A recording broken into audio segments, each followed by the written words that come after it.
അതെ. ഈ പൂച്ച ലെയ്സ് കഴിക്കുന്നത് നിങ്ങൾ കണ്ടിട്ടുണ്ടോ? കണ്ടിട്ടില്ലെങ്കിൽ കണ്ടോ. പൂച്ച സാർ ഒരു മാന്യനായതുകൊണ്ടായിരിക്കും ഒരു മൂലയ്ക്കിരുന്ന് നൈസായിട്ട് ദേ ഈ റെഡ് പാക്കറ്റാണ് കേട്ടോ ഇരുന്ന് കഴിക്കുന്നത്. ഈ പട്ടി പുല്ലുന്നത് നിങ്ങൾ കണ്ടിട്ടുണ്ടോ? ഞാൻ കണ്ടിട്ടില്ല. പക്ഷെ കേട്ടിട്ടുണ്ട്. പക്ഷെ പൂച്ച ലെയ്സ് കഴിക്കുന്നത് ഞാനിതുവരെ കേട്ടിട്ടില്ല. എന്തായാലും ഇപ്പം കാണാനുള്ള ഭാഗ്യം കിട്ടി. Whatever it is, welcome back to my YouTube channel. അപ്പോൾ ഇന്ന് സൺഡേ ആയിരുന്നു. സൺഡേ ആയതുകൊണ്ട് തന്നെ ഞാൻ എൻ്റെ സെൽഫ് കെയർ ഒക്കെ കഴിഞ്ഞ് കുറച്ച് ഉറക്കമൊക്കെ കഴിഞ്ഞപ്പം പ്രിറ്റിയും നിഷാനയും നാട്ടിലുള്ളതുകൊണ്ട് തന്നെ ഞങ്ങൾ വൈകിട്ട് ഈവനിങ് ഒരു ചെറിയ ഔട്ടിങ് പ്ലാൻ ചെയ്തു. അപ്പം ഇവിടെ എൻ്റെ ആൻറ്റിയുടെ കടയാണ് കേട്ടോ. അമ്മയുണ്ട്. അപ്പോൾ ഞാനപ്പോൾ ഈ അമ്മയുടെ കടയിൽ വന്ന പാലാത്തറയിൽ തന്നെയാണ് ബൈപ്പാസിൽ. അപ്പോൾ ഞാൻ അവിടെ വന്ന് വെയിറ്റ് ചെയ്ത് ഇങ്ങനെ നിൽക്കുകയാണ്. അപ്പോൾ അമ്മ എനിക്കൊരു വാട്ടർമെലൺ ജ്യൂസ് അടിച്ചു തന്നു. അതൊക്കെ കുടിച്ചിരുന്നപ്പോഴാണ് അമ്മ പറയുന്നത്, കാത്തു ഈ പൂച്ച ലെയ്സ് കഴിക്കും എന്ന് പറഞ്ഞ് പൂച്ച സാറിന് ഒരു ലെയ്സൊക്കെ പൊട്ടിച്ചിട്ട് കൊടുക്കുന്നത്. എൻ്റെ പൊന്നോ, അവന് ഇഷ്ടമില്ലാത്ത, ആ പൂച്ചയ്ക്ക് ഇഷ്ടമില്ലാത്ത ഫ്ലേവർ പച്ചയാണ്, അതിട്ട് കൊടുത്താൽ കഴിക്കത്തില്ല അത്ര. പൂച്ച സാറിൻ്റെ ഒക്കെ ഓരോ കാര്യങ്ങളല്ലേ. ഞാനിത് ഫസ്റ്റ് കാണാം കേട്ടോ. അങ്ങനെ ഒരുപാട് നേരത്തെ പോസ്റ്റിന് ശേഷം അവളുമാർ രണ്ടുപേരും ലാസ്റ്റ് വന്നു. പ്രിറ്റി ട്രെയിനിന് വന്നതുകൊണ്ട്, ഞങ്ങളുടെ ട്രെയിൻ വന്നതുകൊണ്ട് അവർ സ്കൂട്ടർ എടുത്തില്ല, അവൾ കോട്ടയത്ത് തന്നെയാണ്. പിന്നെ ഞങ്ങൾ പാലാത്രയിലോട്ട് നടക്കാൻ തുടങ്ങി.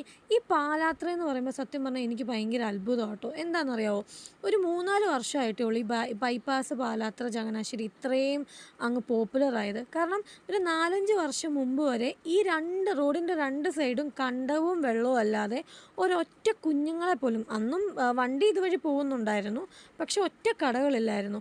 അങ്ങനെ ഇരിക്കുന്ന സമയത്താണ് ചായവാല ടീംസ് വന്നിട്ട് ഇവിടെ ഒരു ചായക്കട ഇടുന്നത്. അതോടുകൂടി ഈ സ്പോട്ട് അങ്ങ് ഭയങ്കര പോപ്പുലറായി. ഒരു ചായവാല വന്ന ചായക്കട ഇട്ട് ചായക്കട എന്ന് പറയാം, ചായവാലയാണ്, ഓക്കെ, ചായക്കട എന്ന് പറഞ്ഞാൽ അധിക്ഷേപിക്കുകയാണ്. പ്രീമിയം ചായക്കട പോരെ. ആ പ്രീമിയം ചായക്കടയിട്ട് പിള്ളേരെല്ലാം ഈവനിങ് വരാൻ തുടങ്ങിയതോടുകൂടി തൊട്ടപ്പുറത്തായിട്ട് കടകൾ പൊങ്ങാൻ തുടങ്ങി. അങ്ങനെ ഇപ്പം പാലാത്തറ ബൈപ്പാസിൽ എന്തുമാത്രം ഫുഡ് സ്പോട്ടുകളുണ്ടെന്നറിയാവോ. ഷവർമാഷ്, BBQ, ചായവാല, അച്ചായൻസ്, ജോസേട്ടൻ്റെ തട്ടുകട. എൻ്റെ പൊന്നേ, എന്തൊക്കെ ഫുഡുകളാണ്. ചൈനീസ് നൂഡിൽസ് കിട്ടും, നമ്മുടെ നാടൻ തട്ടുകട വരെ കിട്ടും. അപ്പോൾ ഞങ്ങളിങ്ങനെ അവിടെ പോയി വർത്താനമൊക്കെ പറഞ്ഞ്, അവിടെ ഇഷ്ടംപോലെ ഇരിക്കാൻ സ്ഥലമുണ്ട് കേട്ടോ. അവിടെയൊക്കെ ഇരുന്ന് ഞങ്ങളിങ്ങനെ വർത്താനം പറയാം. അപ്പോഴൊക്കെ എൻ്റെ മൈൻഡിൽ കൂടി പോകുന്നത് ഇങ്ങനെ. പിന്നെ ഞങ്ങൾ വൈകുന്നേരം വരെ അവിടെ സ്പെൻഡ് ചെയ്ത ശേഷം തിരിച്ചു പോകണം. അപ്പോൾ ഞങ്ങൾ ഫുഡ് കഴിച്ചില്ല. കാരണം നിച്ചുവിൻ്റെ വീട്ടിൽ നിഷാൻ്റെ അമ്മ ബിരിയാണി ഉണ്ടാക്കുന്നതെന്ന് പറഞ്ഞപ്പോൾ ഞങ്ങൾ അത് കഴിക്കാമെന്ന് വെച്ചു. ഞങ്ങൾ പാലാത്തറയിലാണ് സ്ഥിരം. ഞങ്ങൾ വന്നു കഴിഞ്ഞാൽ ഒരു 3-4 മണിക്കൂർ അവിടെ ചുമ്മാ അങ്ങോട്ടും ഇങ്ങോട്ടും നടക്കും.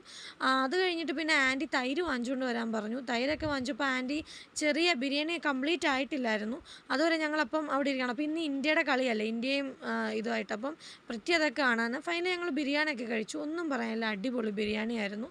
കഴിച്ചു കഴിഞ്ഞ ശേഷം പ്രിറ്റി കോട്ടയത്തേക്ക് പോകണം. അപ്പോൾ അവളെ ഞാൻ സ്റ്റോപ്പ് ചെയ്തു. അവൾ പോകുന്നവരെ എനിക്ക് ശരിക്കും